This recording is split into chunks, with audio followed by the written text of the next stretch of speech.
Voilà, bonjour à tous. Donc nouvelle vidéo. Aujourd'hui on va parler un peu on va parler du minage de Bitcoin. Donc moi là j'ai commandé mon mineur de Bitcoin. C'est le Mini 3 Avalon, je crois, Avalon. Enfin bon, je ferai une vidéo quand il arrivera pour me chauffer avec cet hiver. Et donc là je voulais revenir sur comment on mine du Bitcoin dans le monde réel et quels sont les liens avec Miners Wars et Go Mining. Voilà, on va balayer un petit peu tout ça. Et là, donc là, je suis content en plus. Je suis revenu, je sors un peu de mon rush, et donc je vais avoir un peu plus de temps pour faire des vidéos et traiter plus de sujets que juste ma vidéo de cycle ou les urgences. Donc, je me suis renseigné sur le minage de Bitcoin. Il y avait quelques trucs en plus qui étaient nébuleux pour moi. Bon, voilà. Donc je vais résumer un petit peu ce que j'ai compris. Si je dis des bêtises ou que vous êtes expert, etc., n'hésitez pas à me corriger. Donc les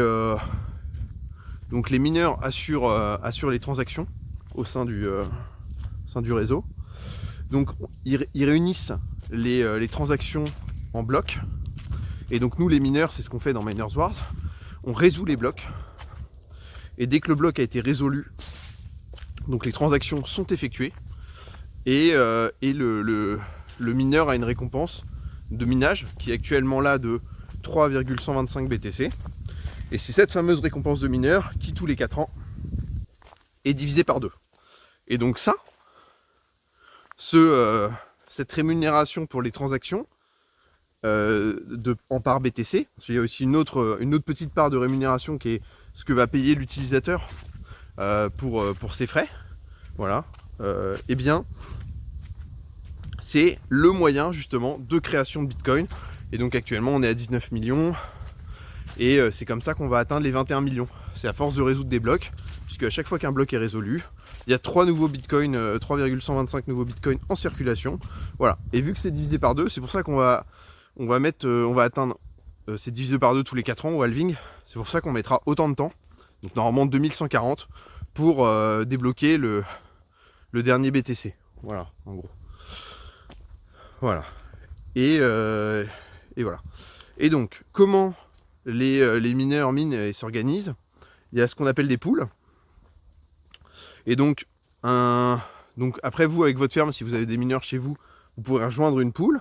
Et ce qui se passe, c'est que tous les membres, donc les pools, ça fonctionne comme ça, c'est dès que un membre de la pool résout un bloc, la récompense, donc les 3,125 BTC, sont partagés entre tous les membres de la pool avec proportionnellement à leur TRH. Voilà. Plus vous avez de TRH, plus vous avez de chances de résoudre le bloc. Et voilà. Et donc ça, c'est assez classique. Avec Miners Wars, on a l'habitude de tout ça. Et donc on comprend bien la chose. Et voilà. Et il y a aussi une dernière chose sur les frais, c'est que du coup, le propriétaire de la pool, lui, il prend un petit pourcentage sur justement les récompenses de blocs trouvés, de l'ordre de 1 à 2%. Voilà. Et donc voilà. Et donc moi, et donc voilà. Et donc ça, c'est quand vous avez vous êtes en pool, mais vous avez un autre choix de minage. C'est du minage que je vais appeler solo, mais qui n'a rien à voir avec le minage solo qu'on fait sur GoMining. C'est que là, vous vous mettez dans aucune pool, vous lancez votre mineur, il tente de résoudre tous les blocs tout seul. Et si jamais vous résolvez le bloc, vu que vous n'êtes pas au sein d'une pool, vous avez toute la récompense pour vous. Vous gagnez. Donc là, si vous résolvez un bloc là avant 2028, vous trouvez donc dès que vous résolvez un bloc, c'est 3,125 BTC. Évidemment, c'est comme dans Miners Wars. Hein. Vous, si à votre échelle, vous avez une ferme de minage, elle sera pas très élevée, enfin voilà quoi. Vous n'allez pas avoir beaucoup de puissance, et donc vous allez avoir une chance infime de résoudre un bloc. Mais bon, une chance quand même. On voit pour ceux qui suivent un peu l'actualité, en tout cas moi ça m'arrive souvent là dans mes articles de voir justement qu'il y a un tout petit mineur domestique, des mineurs là qui valent $300, qui valent pas grand chose, avec quelques TRH là. Je crois que c'est la troisième fois que ça arrive là. Il y en a un qui a résolu encore un bloc. Et donc ils se retrouvent à avoir leur petit mineur qui fonctionnait, qui était rattaché à aucune pool. C'était pour eux-mêmes et les mecs se retrouvent à avoir 3,125 BTC. Donc ça fait rêver, mais en fait c'est exactement la loterie quoi. Vous pouvez brancher un petit mineur chez vous, d'accord? Et puis vous aurez payé des frais d'électricité toute votre vie pour rien toucher, voilà. Donc Moi personnellement, je reviendrai dessus, mais là mon mineur que je vais brancher pour me chauffer, c'est pas pour miner du Bitcoin, c'est pour réduire mes frais de chauffage. Donc je ne vais absolument pas partir dans un mode loto où je ne rejoins pas une pool. Non, justement, mon but c'est d'être rémunéré régulièrement pour réduire mes frais d'électricité et faire comme si je me chauffais à l'électrique, mais avec des frais réduits, quoi.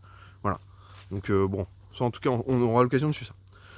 Et donc maintenant, j'arrive Go Mining dans Miners Wars. Eh bien, eux, donc vous voyez, au lieu de s'organiser en pool, on s'organise en clan. Mais de la même manière, vous avez les blocs, quand ils sont résolus, ils rapportent une part de BTC. Et cette part de BTC, du coup, est divisée entre tous les membres du clan, proportionnellement à leur puissance. Voilà, donc là, c'est exactement du minage réel, quoi. C'est vraiment un simulateur là-dessus. Et après, ils ont rajouté d'autres facteurs. Ils ont rajouté le fait que celui qui gagne le bloc a une prime en Go Mining Token. Et ça, en fait, ça rejoint un petit peu l'idée de quand je minais tout seul, j'avais toute la récompense pour moi. Là, vous avez la récompense qui est partagée, le Bitcoin qui est partagé entre les membres du clan, mais il y a quand même une prime. Donc il y a quand même un esprit de, comme si on était tout seul en fait à miner du Bitcoin.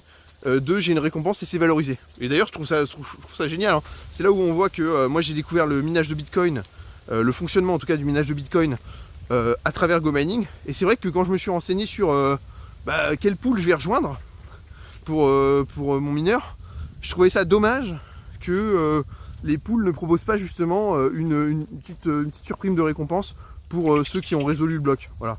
C'est vrai que maintenant que je suis un peu matrixé par Go Mining, je me dis c'est dommage, c'est partagé, c'est partagé parfaitement entre tous les membres. Bon voilà.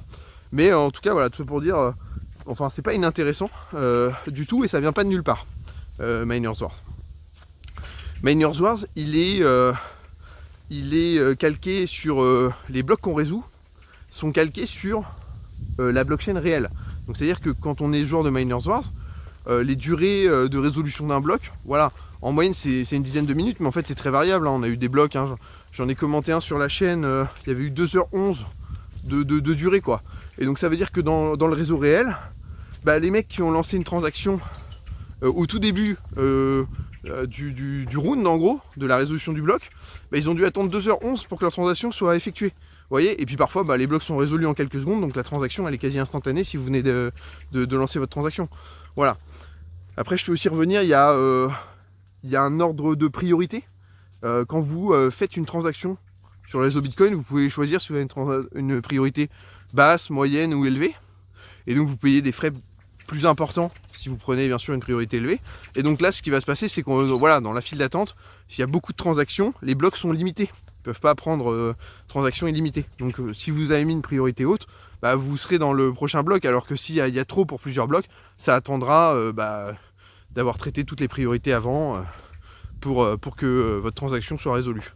Mais voilà. Mais donc du coup c'est intéressant aussi d'être dans Miners Wars pour comprendre un peu mieux la blockchain, les durées, comment marchent les blocs, etc. etc. Et ça nous emmènera même sur plus tard, en 2140 aussi, mais avant ça même, on va commencer à le voir, nous, avec les halvings. C'est pour ça que je suis très curieux, hein, et que je suis très curieux de voir le minage de Bitcoin dans une décennie, parce qu'en fait, ce qui va se passer, c'est qu'avec les halvings, vous voyez, la récompense de mineur va tellement diminuer, la récompense de mineur BTC, que il faut que les mineurs de Bitcoin restent rentables pour assurer les transactions sur le réseau, etc.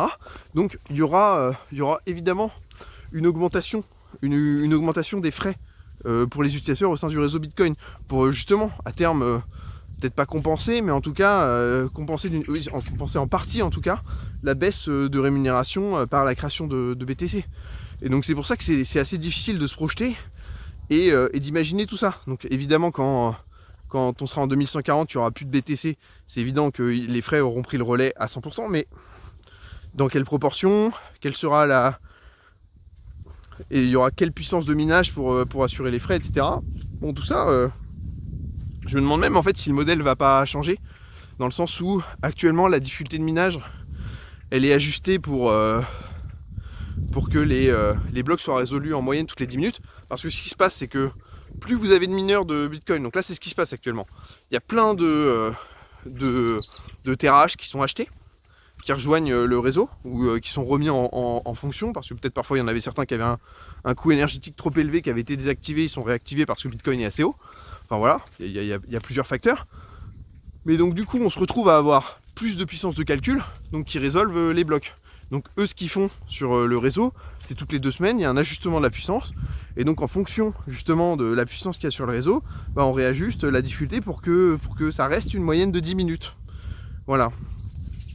Et cette moyenne de 10 minutes, cette règle, ça permet justement de ne pas débloquer trop vite les BTC et de respecter le temps pour jusqu'à 2140.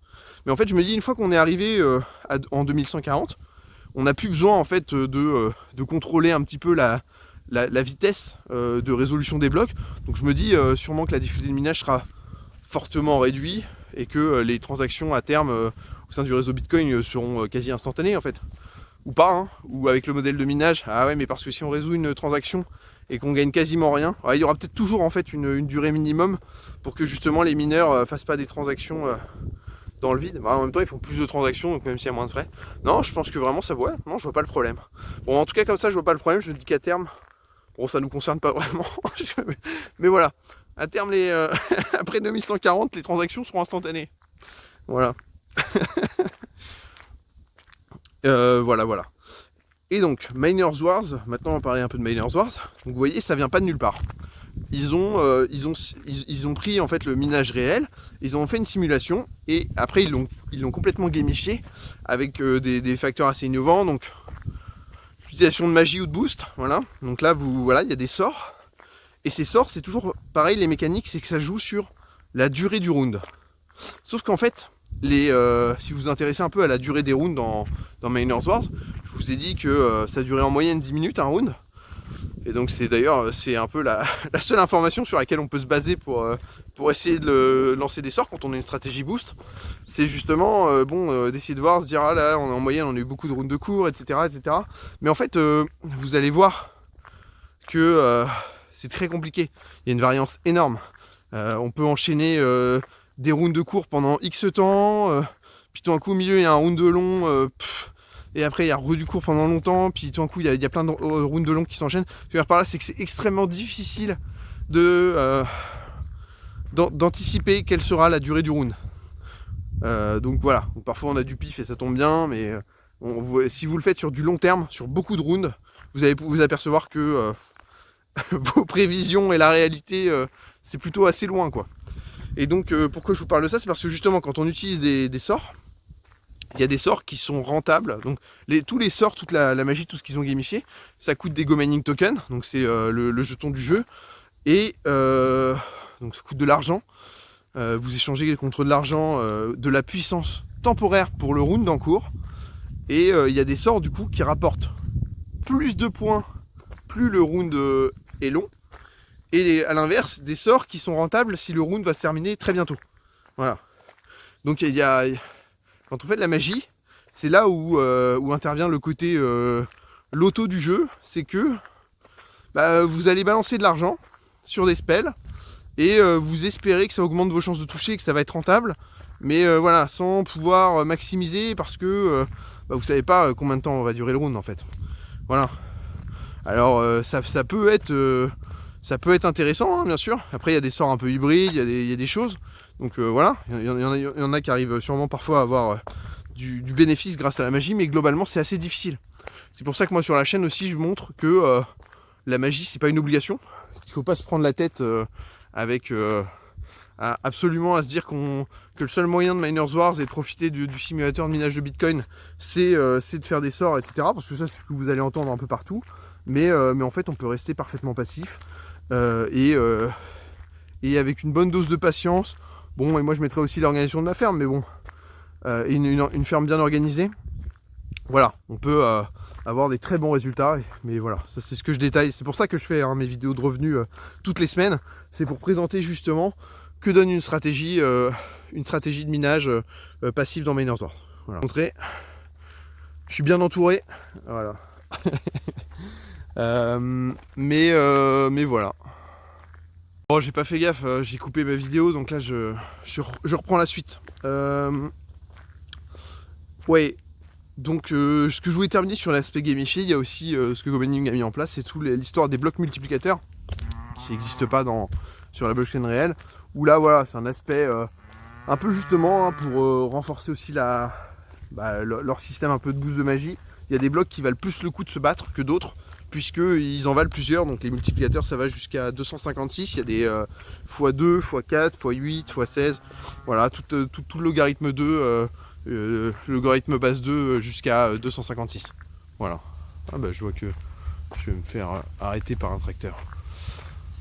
Bon, il va être temps que je termine la vidéo. Bon bah écoutez, je pense que je vais vous souhaiter à tous une très bonne journée et à bientôt.